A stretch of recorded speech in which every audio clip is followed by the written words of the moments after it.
The signal came in at the edge of Korun space, and the watchman who caught it did not believe it at first. His name was Veller. He sat in a dark room full of light. The lights were stars, and the stars were not his to keep. He worked for the throne. Everyone worked for the throne. The throne had ruled 40,000 worlds for so long that no living thing remembered a time before it. The throne was old. The throne was tired. The throne did not like surprises. Veller was about to give it one. He leaned forward, the signal blinked. A small ship far out where no ships went. A scout, not a Korun scout, something new. He tapped the panel with one long gray finger. The ship had a shape he had never seen. Ugly, square in places it should have been round, like someone had built it angry. There were marks on the hull, letters maybe, a language no archive held. Veller opened the records, he searched again. Nothing. In 40,000 worlds, in 10 million years of the throne's memory, there was nothing that matched. No race, no banner, no claim. This was not how the galaxy worked. The galaxy was full. Every star had a master. Every people had a place. New things did not simply appear at the edge of space wearing strange letters and pointing the wrong way. He should report it. He knew he should report it. But a part of him, the small, soft part that every watchman buries under years of dull work, whispered that if he reported it, it would become real. And if it became real, it would become his problem. The little ship turned, slow, careful, like it was looking at him too. Veller reported it. The report went up. It went to his captain, and his captain sent it higher, and higher still, until it reached a room with no windows where the voices of the throne sat in a ring and decided the fate of worlds. There were 9 voices. They were the oldest minds of the oldest races, joined to the throne, fed by it, owned by it. They did not have names anymore. They had only purposes.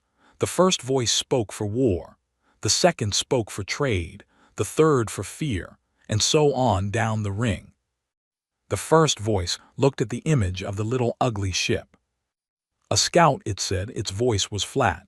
Send a fleet, take it, find where it came from, burn that place. We do not allow new things. This was the way of the throne. It had always worked. A new race rose every few thousand years on some wet rock far from the center. The throne let them grow just enough to be interesting. Then it took them, made them servants or made them ash depending on its mood. There was no war in this. There was only correction, a weed pulled before it could seed. So the fleet went. It was not a large fleet.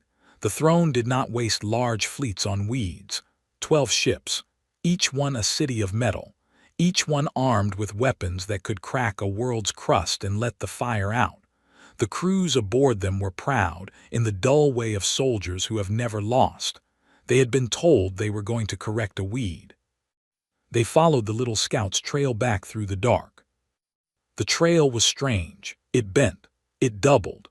It went the long way, around dead stars, through dust, as if the maker of it did not want to be followed and knew exactly how following worked.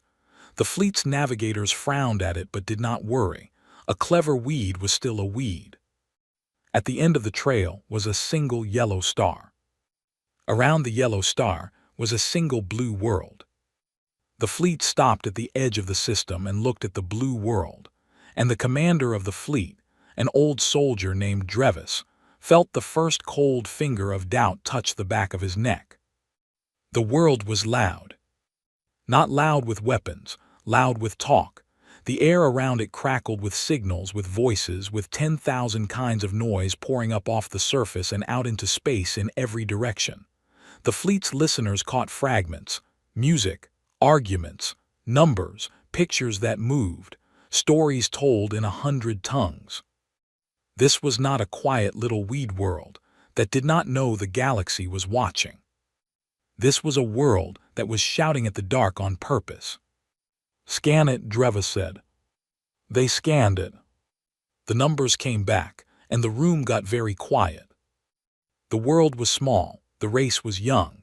By the throne's measure, they had only just learned to leave their own air. They had a few dozen tiny stations near their world, a handful of small colonies on the dead rock that circled it, nothing more. No empire, no fleet to speak of. A few thousand armed ships at most, and most of those were small, the kind a single family might fly. By every measure the throne used, this race was nothing. A weed indeed, younger and weaker than most.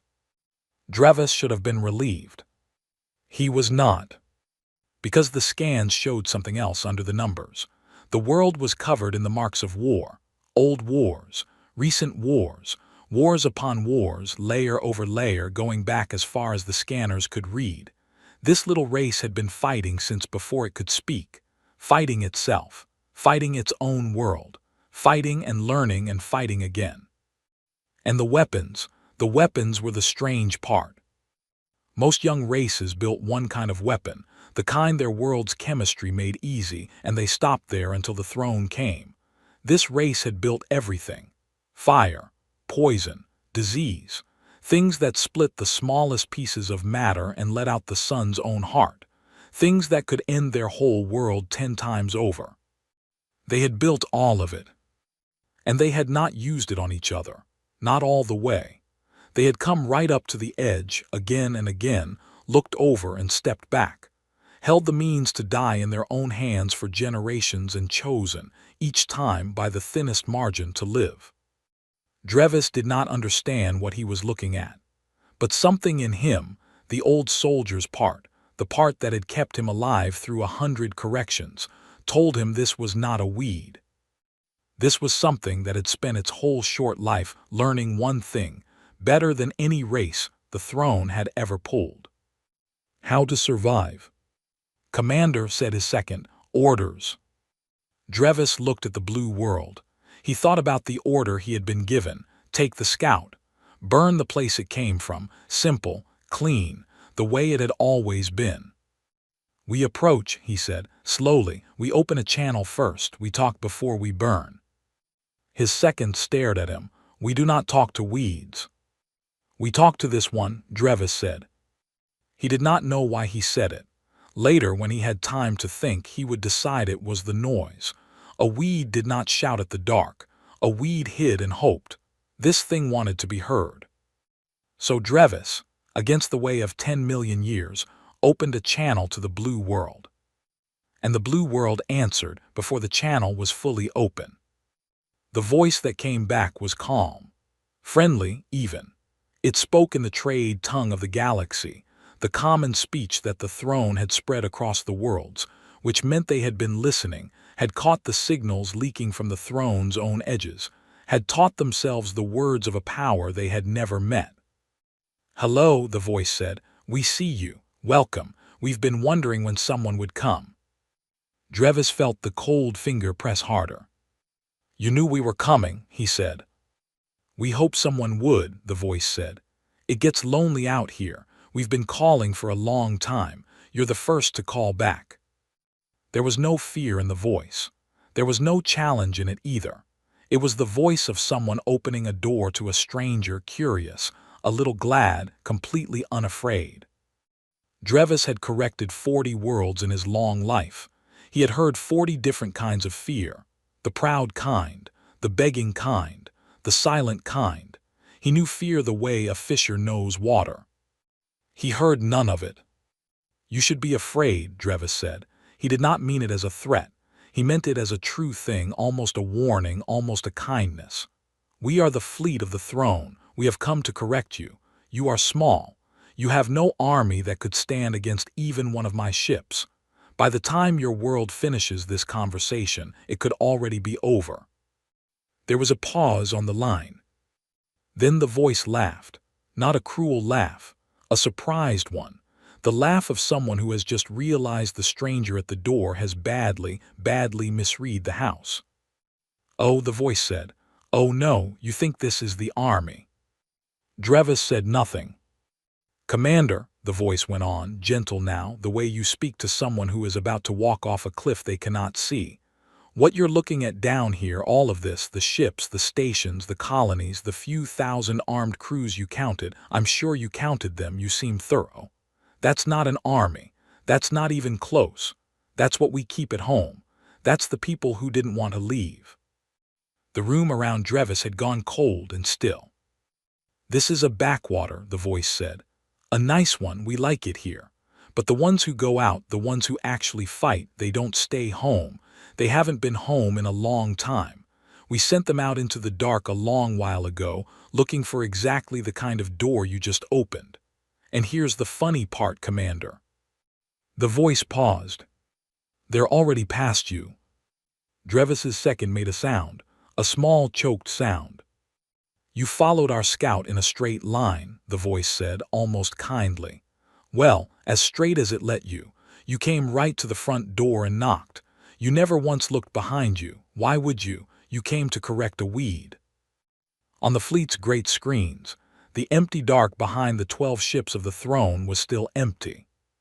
For now, we didn't send our real army to meet you, the voice said. We sent it to meet whoever sent you. We've had its heading for some time. We're rather good at headings. It's about the only thing this world has ever truly mastered, where to point the thing that ends people, and when. Drevis stared at the blue world.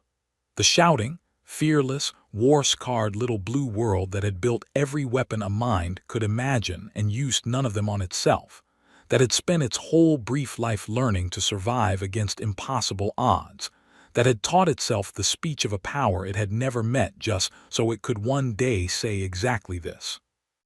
You're bluffing, Drevis said. His voice did not sound sure even to himself.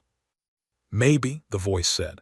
You came a long way to find out. It would be a shame to leave without knowing. And 40,000 light years away, in a room with no windows, the third voice of the throne, the voice of fear, sat up straight for the first time in 1,000 years. Because something was approaching the center of everything. And it was not slowing down. The room with no windows had not changed in 10,000 years. It did not change now, but the things inside it did. The 9 voices of the throne sat in their ring. They had sat in that ring through the fall of stars, through the slow death of races, through wars so old that their names had rotted out of memory. They did not move much. They did not need to. The throne moved for them. The throne reached across 40,000 worlds and did their will, and they sat in the dark and decided. Now the third voice spoke, and its voice shook. Something is coming, it said, from the edge from where the fleet went. The fleet sends word, the first voice asked. The first voice was war. It was not worried. It had never had reason to worry. No, said the third. The fleet sends nothing. The fleet has gone quiet. A pause moved around the ring. Quiet how? The first voice asked. Gone, the third said. 12 ships. They opened a channel to the weed world. They talked, and then they stopped. All 12 at once. No distress, no fight, no flash of weapons. They were there and then they were not, the way a candle is there and then is not. The first voice considered this. It had lost ships before. War cost ships. This was nothing. Send more, it said. There is no more to send to them, the third said. Listen to me. Listen. The thing that took them is not at the weed world. The thing that took them is coming here, toward the center, toward us, and it is moving faster than anything has a right to move. The second voice, the voice of trade who measured all things in cost and gain, leaned into the dark. How fast, it said. The third voice told them. The room with no windows was silent. In a way, it had never been silent. Because the number was not possible. Nothing crossed the deep dark that fast. The throne's own ships, the fastest in all the worlds, took years to span the empire. The thing the third voice was tracking would cross that same distance in days. It had already crossed most of it. It had been moving while the fleet was still listening to the weed world's friendly little voice. It had been moving, perhaps, since long before the fleet ever set out. What is it? The first voice said, and for the first time in 10,000 years it was not giving an order. It was asking. I do not know, the third voice said. It does not match anything. It is not one ship. It is not a fleet. It is between. It is many small things moving as one large thing. Thousands, tens of thousands. spread wide, layered deep, each one too small to be a threat alone, all of them together too large to be anything but the end of something. The weed world said it had sent its army out, the fourth voice murmured. The fourth was the voice of memory. It remembered everything, even the things the others wished it would forget. The fleet's last words before they went quiet. The weed world said its real army was already past them, already on its way to whoever sent the fleet. The ring went still again. Whoever sent the fleet. That was them. That was the throne. The fleet had been sent by the first voice, on the order of the ring, in the name of the throne, from this room with no windows at the center of everything. The weed world had not aimed its army at the fleet. It had aimed it here. That cannot be, the first voice said. They did not know where we are. No one knows where we are. The center is hidden. It has been hidden since before your memory, fourth, and your memory is the oldest thing alive. They asked the fleet to talk before it burned them, the fourth voice said softly. And the fleet talked, and while it talked the weed world listened, not to the words, to the signal, to where the signal came from, to the path it traveled. They followed the order back up the chain the way you follow a thread back to the spool. They did not need to know where we are. They only needed us to speak to them once. The first voice did not answer. It opened a channel, the fourth voice went on, and now there was something almost like wonder in it. Your good commander Drevis. He did a kind thing, a strange thing, a thing the throne has never done. He talked to a weed before burning it, and in doing so he drew a line from the weed's front door straight back to this room. They have been climbing that line ever since.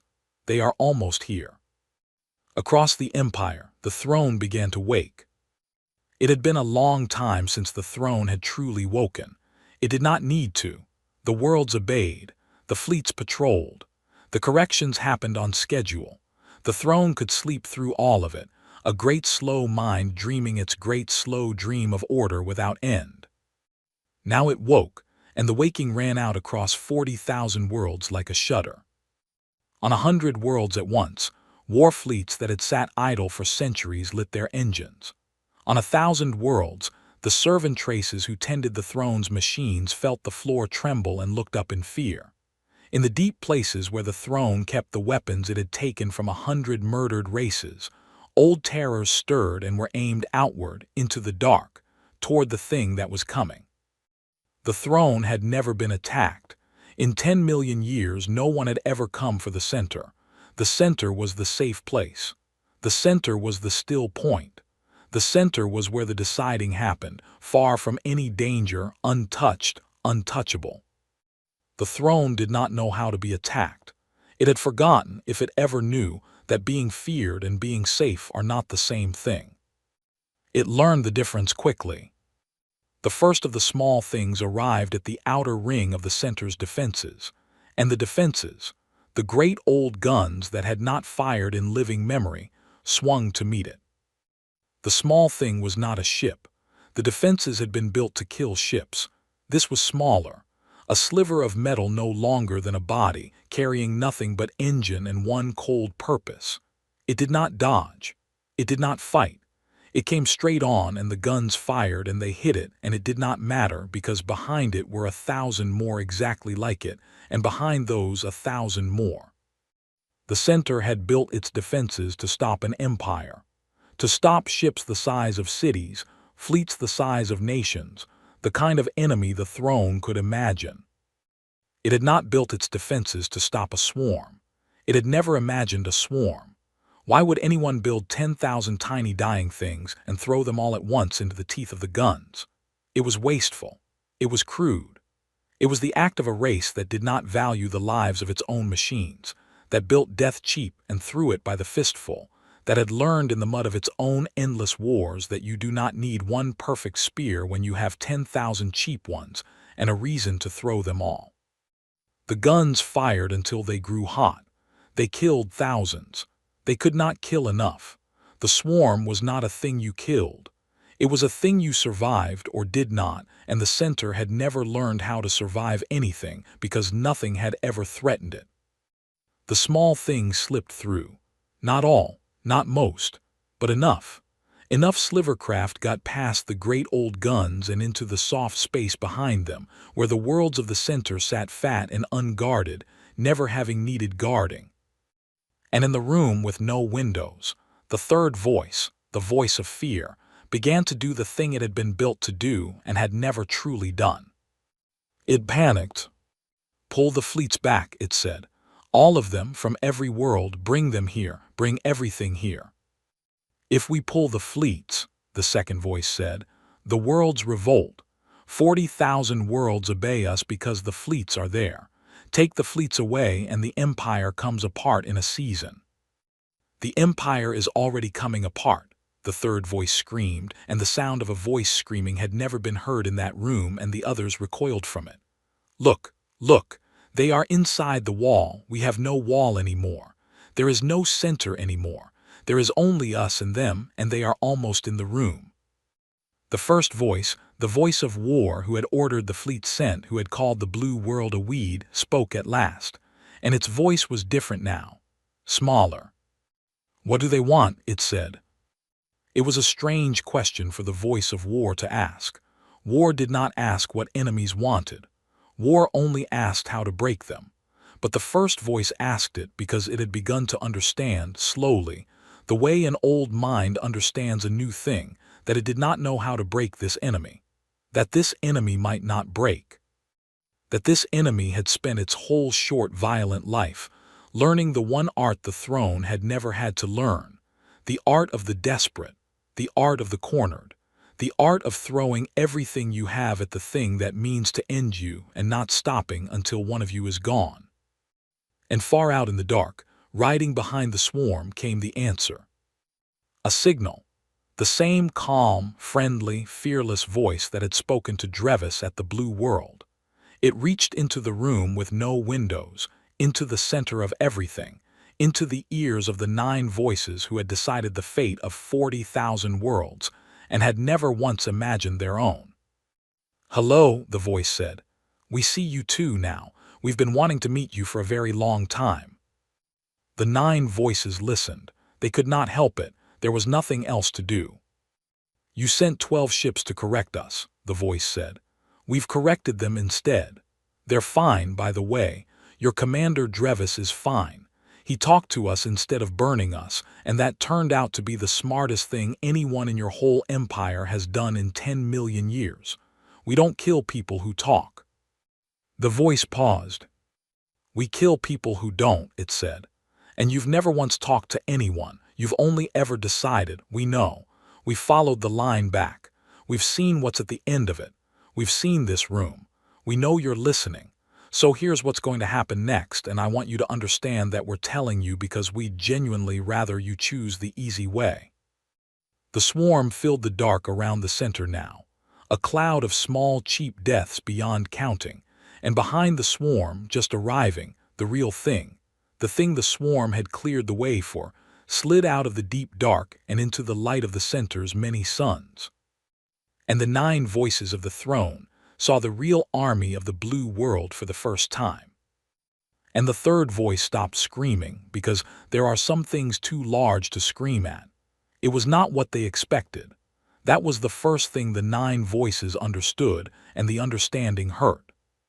They had expected ships of war, great gray cities of metal like their own, bristling with guns, built to crush. That was what an army looked like. That was what an army had always looked like, in every memory the fourth voice held. This was not that. The real army of the Blue World was made of every kind of thing. There were warships, yes, ugly and square and angry, the same shape as the little scout that had started all of this. But around them, between them, ahead of them came everything else. Ships that carried other ships. Ships that built ships, machines that ate metal at one end and made weapons at the other, so that the army did not need to bring all it would use. It only needed to bring the means to make more. Ships that grew food. Ships that held thousands of the Blue World's people, whole families, the young and the old, because this was not a fleet sent out to fight a battle and come home. This was a people on the move. This was the Blue World's children who had gone into the dark long ago, looking for a door, carrying everything they would need to never come back, and now they had found the door, and they had brought their whole lives through it. They are not soldiers, the second voice said slowly. They are settlers, they are colonists, they have come to stay. They are both, the fourth voice said. That is the thing you do not understand, that none of us understand because we have never lived the way they have lived. To them there is no line between the soldier and the settler. The same hand that plants the field holds the weapon over the field. They learned it in their own mud, on their own world, fighting each other for 10,000 years over the same small patches of ground. They learned that the only land you keep is the land you can hold, and the only thing worth holding it for is the life you build on it. They do not send armies. They send themselves, all of themselves, and they do not stop. The first voice, the voice of war, watched the army come, and felt something it had no name for because it had never needed one. It was watching a thing that would not break. The throne's wars had always worked the same way. You broke the enemy's army, and the enemy's people surrendered because the people were not the army, the people were behind the army, and once the army fell, the people had nothing left to fight with. That was war. That was how war had worked for 10 million years. But here the people were the army. There was no behind. There was no line to break, no fleeter to kill, no fleet to scatter that would leave the rest helpless. Every ship that built ships meant that destroying 10 of their ships only delayed the 11th. Every family in every transport meant that this was not a force you could make surrender, because surrender meant the end of their children. And there is no fear in the galaxy stronger than the fear of a parent for a child, and no force stronger than that same parent who has decided the child will live no matter what it costs. They cannot mean to take the whole center, the third voice whispered. It is 40,000 worlds. They are one small world's worth of people. The numbers are nothing. We outnumber them 10,000 to 1. We outnumber them, the fourth voice agreed. And they do not care. That is the part you keep failing to hear. They have always been outnumbered. Their whole history is being outnumbered. Every war they ever fought, every time someone had more. More soldiers, more weapons, more ground. And the ones who survived to make this army, the ones whose children now fly toward us, they are the children of the ones who won anyway. They do not believe in being outnumbered. They have a word for it. We caught the word in their signals. They call it the odds. And they have a saying about the odds. They say the odds are something you beat. The voice came again then, the calm, friendly voice, into the room with no windows. We're going to slow down now, it said. We're close enough. We don't actually want to fight you. I know that's hard to believe given the swarm and all, but the swarm was just to get your attention and clear your guns. We're very good at getting attention. We've been shouting at the dark for a long time, like I said. Mostly nobody listened. You listened. You sent 12 ships to make us stop. So now we're here, and now you have to listen properly, because we're inside your house and your guns can't reach us anymore. What do you want? The first voice said again, and this time the question did not feel strange. We want to talk, the voice said, properly, all the way through, the thing you've never done with anyone. You came to the center of the throne with an army that does not stop and a swarm that broke our guns, the second voice said, and you want to talk. Of course, the voice said. How else would anyone ever take you seriously? You don't talk to the weak. We learned that watching you. We learned everything watching you. You only ever talked to us when you thought we were strong enough to be worth correcting. So we made ourselves worth correcting. We made ourselves impossible to ignore. And now you're listening, and now we can finally have the conversation we wanted to have from the start. There was a silence in the room with no windows. You could have come as friends, the third voice said, and there was something almost like grief in it, the grief of an old thing realizing how it had wasted its long life. You could have come asking. We might have. No, the voice said gently. You wouldn't have. We know you wouldn't have. We've watched you do this 40 times. A young race rises full of hope and reaches out, and you take them or you burn them and you call it correction. We are not your 40th weed. We are the one that watched the other 39 and learned. We came the only way you would ever respect. We came strong. And now that you respect us, we can be kind, because kindness from the strong is the only kind you understand. You taught us that. Every lesson we are about to teach you, you taught us first. The first voice, who had ordered the fleet sent, who had called the blue world a weed, who had never lost, spoke slowly. And if we say no, it said, if we tell you to leave, if we fight. Then we fight, the voice said, and there was no anger in it, no boast, only a flat and dreadful certainty. And we lose ships and you lose worlds, and we lose more ships and you lose more worlds, and it goes on and on because we don't stop. That's the one thing about us you need to understand all the way down to the bottom. We do not stop. You will win 1,000 battles. You will outnumber us in everyone. And at the end of all of it, you will look up and find that you have lost, because winning battles was never the thing. Holding was always the thing. And we are very, very good at holding. The voice paused. But we'd rather talk, it said. We came all this way to talk, so let's talk. And the 9 voices of the throne, the oldest minds of the oldest races, who had decided the fate of 40,000 worlds from a room with no windows, who had never been afraid because they had never had reason, looked at the unbreakable thing that had come into their house and learned, finally, in their last age, how to be the ones who listen. Far out at the edge of the empire, on the blue world, an old woman sat in a small room and watched the same signals everyone watched. She was not a soldier. She had never been to space. Her children were out there in the army in the dark, at the center of everything, and she had not heard their voices in 20 years since they had gone, since the whole world had pooled its strength and emptied its bravest and best into the great long throw at the heart of the power that ruled the stars. She had been a girl when they left. She was old now. She had spent her whole life not knowing if the throw had landed, if her children lived, if the great gamble of her whole world's history had worked, or had simply scattered her people's blood across the dark for nothing. Now the signal came back down the long line, the same line her children had climbed, and it carried a single word, the word the whole world had been waiting 20 years to hear, the word that meant the door was open and held in theirs. The word was through. The old woman put her face in her hands. She did not cry the way you cry for grief.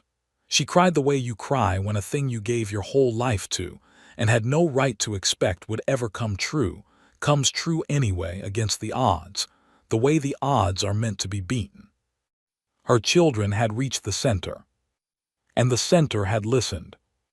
In the room with no windows, the first voice spoke, and its voice was the voice of a thing learning to bend after 10 million years of standing straight. Tell us, it said, what you would have us hear. And the calm, friendly, fearless voice of the blue world's children, who had come all this way to talk, began at last to talk. It was not a list of demands. The voices had braced for demands.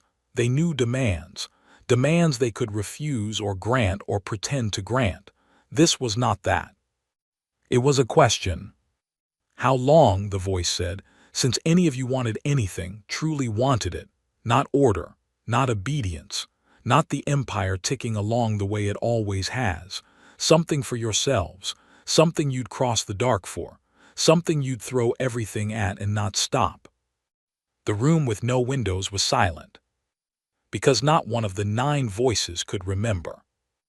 And in that silence, the first true crack ran through the throne, not from any weapon, not from the swarm or the unbreakable army, but from a question, asked kindly, by a people who had wanted something so badly they had thrown their own children into the dark to reach it. The throne had ruled 40,000 worlds for 10 million years. It had not wanted anything in all that time. The blue world had wanted, and the wanting had carried it to the center of everything. The voices began, slowly, terribly, to understand which of them was actually strong. The talking went on for 9 days.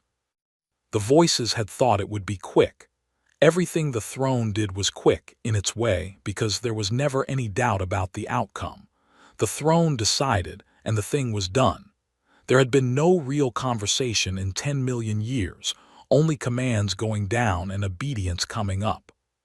This was different. This went back and forth. The blue world's people asked, and the voices answered, and the answers led to more questions, and slowly, painfully, like an old joint being worked after long stillness, the throne began to remember how to think instead of only how to decide. The one who spoke for the blue world had a name. The voices had not expected that either. Their own kind had given up names long ago, traded them for purposes. The blue world speaker kept hers. It was Mara.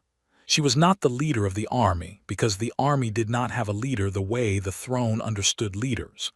The army made its choices together, in councils, in arguments, in the loud and messy way the blue world did everything. Mara was only the voice they had chosen to send up the line, because she was good at being heard, and because she was not afraid. "You keep asking why we don't just take it," Mara said on the fourth day. "Why we don't seize the center, throw you out, sit in your room and rule the way you ruled. You keep waiting for that. You think that's what strength is for, to take the high seat." "It is what strength has always been for," the first voice said. "That's why you're dying," Mara said, not cruelly, the way a doctor names an illness.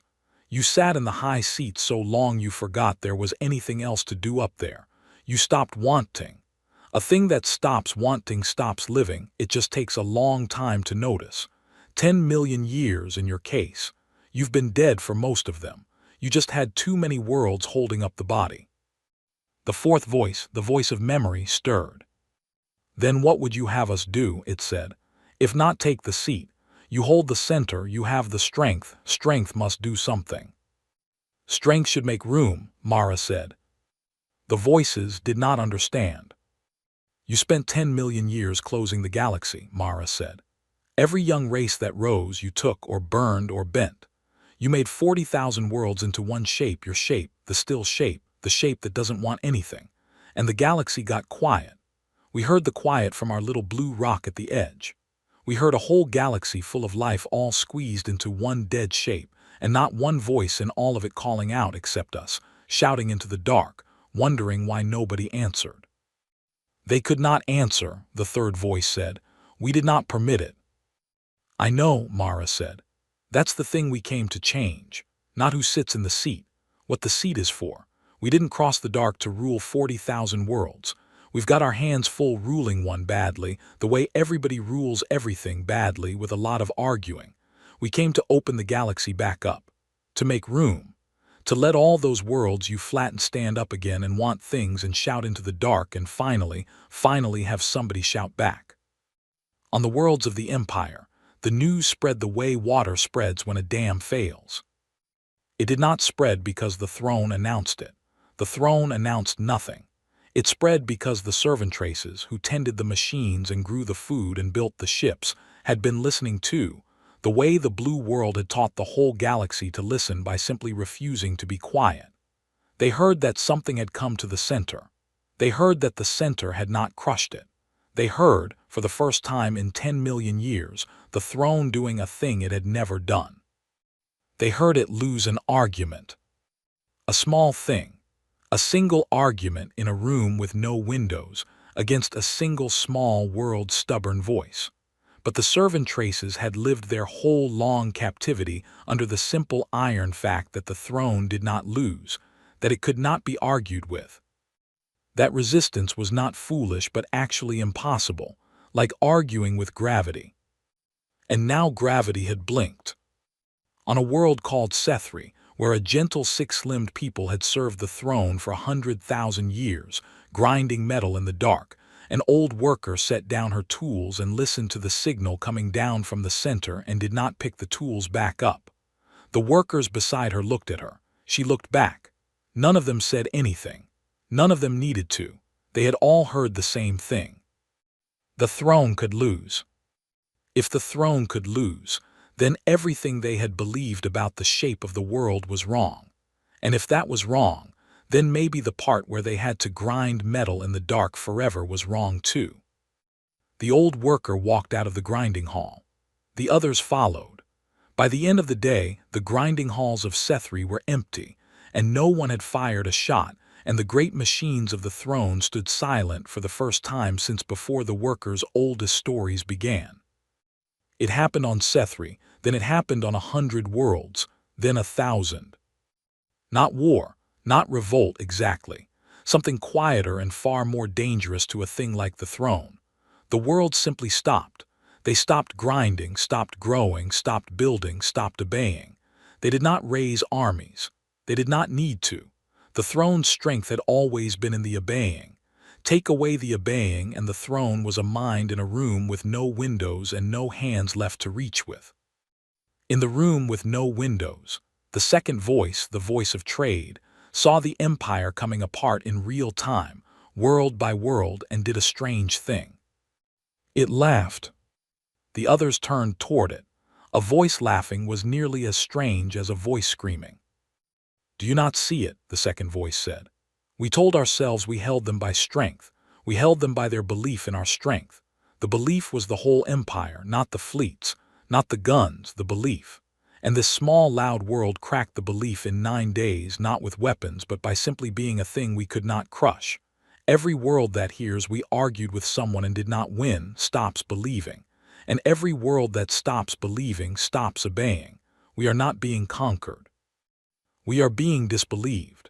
We are coming apart because the galaxy has stopped agreeing to imagine us as it always has." "Then we are finished," the third voice said. "Yes," the second voice said, and there was no fear in it now, which was strange because it sat beside the voice of fear, and the voice of fear was shaking. "The throne is finished. The throne was finished the moment your good commander Drevis opened a channel instead of firing. We have been finished for 9 days and only now noticing, the way we have been dead for 10 million years and only now noticing. The question is no longer whether the throne survives. It does not. The question is what we do in the time we have left, and whether we do it as the thing that crushed 40 worlds or as something else." Mara's voice came into the room, soft now. "That's the first wise thing anyone in that room has said in a long time," she said. "You've been listening. Good. Then listen to this, because it's the offer, the real one, the reason we came all this way to talk instead of fight." The 9 voices listened. "We don't want the seat," Mara said. "I told you that. We can't even sit in it, not really. We're one small world and there's 40,000 of you. The moment we tried to rule you, we'd become you, and we'd rather die than become you, no offense. So here's what we want instead. We want you to do one last thing with all that strength before it's gone. We want you to let go on purpose." "Let go of what?" the first voice said. "Everything," Mara said. "All of it. The whole empire. Don't hand it to us. Don't hand it to anyone. Just open your hands and let it fall open. Take the machines you used to crush the worlds and turn them to building. Take the fleets you used to correct and turn them to carrying food and people and word between worlds that haven't been allowed to speak to each other in 10 million years. Spend the last of your strength making room. Then step down, not because you were beaten. Because you finally wanted to do something, and the thing you wanted to do was the last good thing a dying empire ever gets the chance to do. You undo yourself, on purpose, with dignity, and the galaxy remembers you not as the thing that closed it, but as the thing that opened it again at the end." The room with no windows was silent for a long time. It was the fourth voice, the voice of memory, who finally spoke, because memory more than any of them understood what was being offered. The throne would be remembered. The throne had spent 10 million years ensuring it would be remembered as the master of 40,000 worlds, the still point, the order without end. And it had failed. That memory was already dead, already curdling into something else, the tyrant that fell, the dead thing that fed on the living until a small, loud world finally said no. But there was another memory available, a last one, the one Mara was holding out. "You are offering us a better death," the fourth voice said. "That is what this is. You came across the dark not to kill us. You knew we were already dying. You came to offer us a better way to die than the one we had earned." "Yeah," Mara said simply. "That's exactly what we came to do. We're not monsters. We just had to look like the thing you respected long enough for you to let us in the room. Now we're in the room and we're telling you the truth. You're dying. You've been dying forever.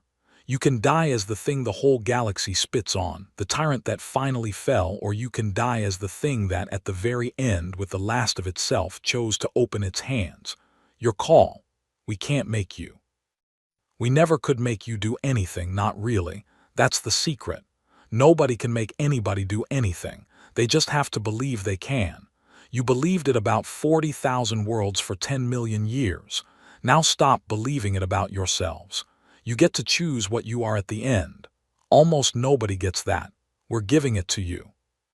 And in the room with no windows, the 9 voices of the throne, the oldest minds of the oldest races, who had never chosen anything because choosing means there is more than one path and they had only ever seen one, looked for the first time at 2 paths, and understood that they were free, and had always been free, and had thrown that freedom away 10 million years ago and called it order.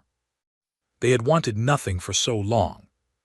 Now, at the end, with the galaxy coming apart around them and a small, loud world holding the door open, they found, deep in the old dead place where wanting used to live, that they wanted one thing after all. They wanted to be remembered well. It was a small want, a vain one maybe, but it was a want, the first in 10 million years, and it was enough. Tell us how, the first voice said. Tell us how to open our hands.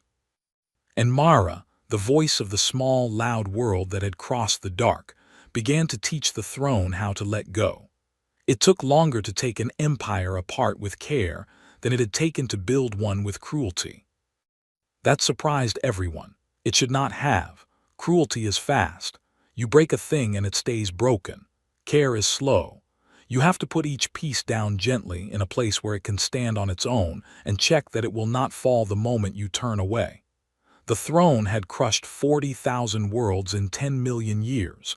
It would take 100 years to set them free without letting them shatter. The throne spent those 100 years. It was the last thing it ever did, and it did it well. The fleets that had patrolled the worlds to keep them obeying turned to carrying instead.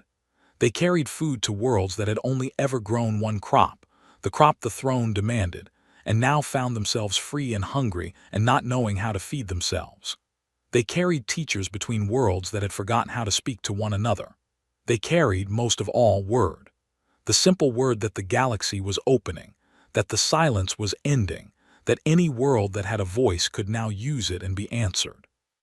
The great machines that had built warships turned to building other things. Ships that carried people who wanted to see worlds their grandparents had only heard of in forbidden stories. Stations where the freed races could meet and argue and trade and fall in love, and have all the loud, messy arguments that the blue world had taught the galaxy were the sound of a thing being alive. And the blue world's army, the unbreakable thing that did not stop, stopped. It did not conquer. It did not rule.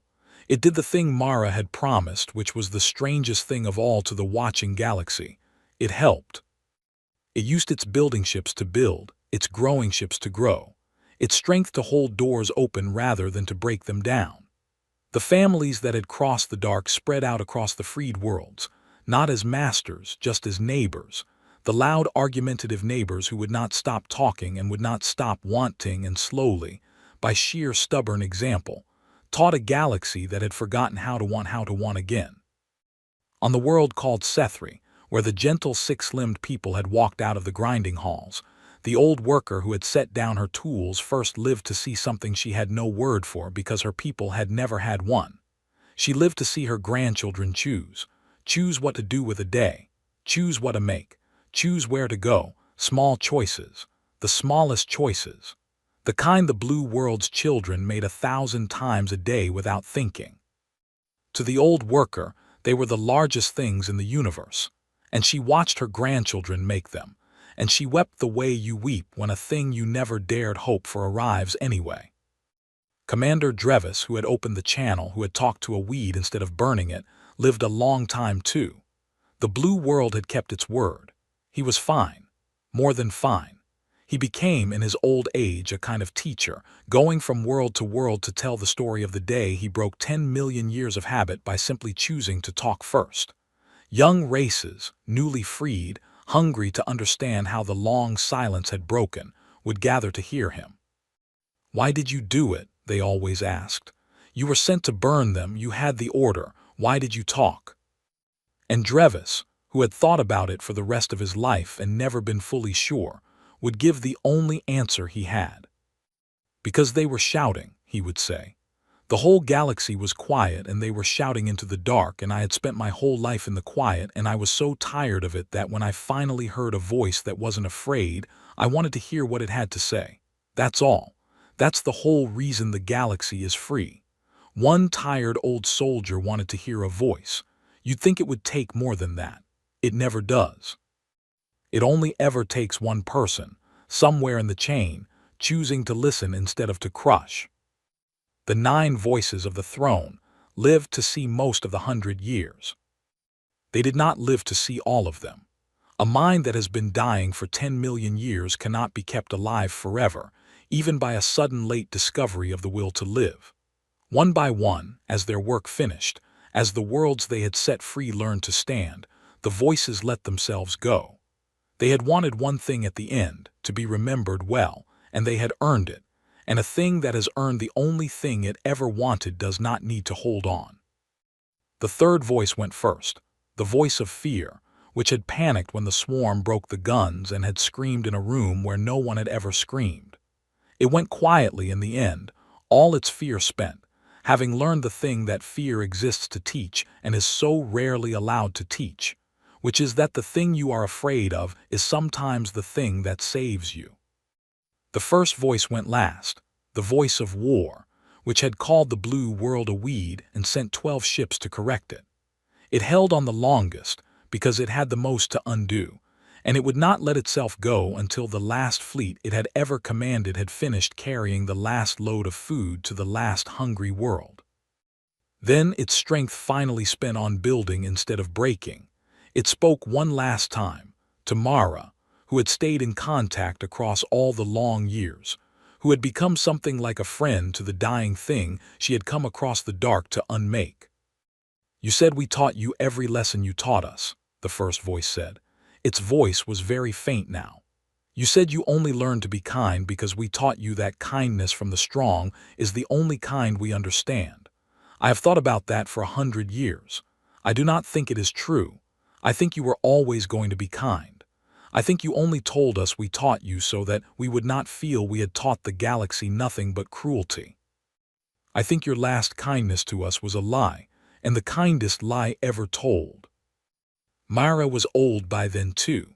The girl who had crossed the dark was a grandmother now, on a freed world a long way from the blue rock where she had been born. She took a long time to answer. "Maybe," she said. "Or maybe you did teach us and the kindness was always in us and both things are true at once, the way most true things come in pairs. Does it matter? You did the good thing at the end. That's the part that's real. That's the part the galaxy keeps. Everything before it, the 10 million years, all the worlds you crushed, that's real too. We don't pretend it isn't. The freed worlds will tell that story for as long as there are worlds. But they'll tell the other story too. The one where the thing that closed the galaxy chose at the very end with its last strength to open it again. Both stories. Forever. That's more than most things get. Most things only get the one story, and it's usually not the kind one." "Was it worth it?" the first voice asked. "Your world threw its children into the dark. You did not see your own mother again. You crossed everything, risked everything, on the chance that we would listen instead of burn. If your good fortune had run the other way, if I had given the order to fire at your blue world instead of talking, your whole people's gamble would have ended in ash. Was it worth the risk?" And Mara, the grandmother on the freed world under the strange suns, looked out at a galaxy full of voices, full of argument, full of want, full of all the loud, messy noise of life that her people had spent 20 years and everything they had to set loose. And she gave the answer that the blue world had always given, the answer it had learned in its own mud, in its own endless wars, the answer that had carried it across the dark to the center of everything. "The odds," she said, "are something you beat." Far away, on the blue world, the long silence had a name now in 100 new languages, and the breaking of it had a name too, and the names were taught to children on 40,000 worlds. And somewhere in the deep dark between the stars, the small ugly square scoutship that had started all of it, the one that Veller the watchman had caught at the edge of Korun space and almost not reported, the one with the strange letters on its hull that no archive held, drifted now in honored stillness at the center of everything, kept and tended. A monument to the day, a quiet galaxy heard a voice that was not afraid. The letters on its hull, which no archive had held, which had terrified an empire that could not name them, were finally read aloud at the monument's dedication, in the trade tongue the whole galaxy now shared freely. They were not a threat, they were not a banner, they were not the name of an army. They were 4 small words, the words the blue world had painted on the first thing it ever sent into the dark, the words that were the whole of its hope, and the whole of its history, and the whole of the reason the galaxy was free. The words said, "We are still here." And the galaxy, loud and free and full of want, answered back across the dark, in 100,000 voices, the way the blue world had always longed to be answered, the way it had shouted into the silence for so long without reply. "We hear you," the galaxy said. "We hear you, we are here too. You are not alone anymore." And the small ship drifted, and the suns of the center burned, and the empire that had terrified everyone was gone, and the thing that had replaced it had no throne and no master and no still point, only 40,000 worlds full of voices, all of them talking at once, all of them alive, all of them at last unafraid.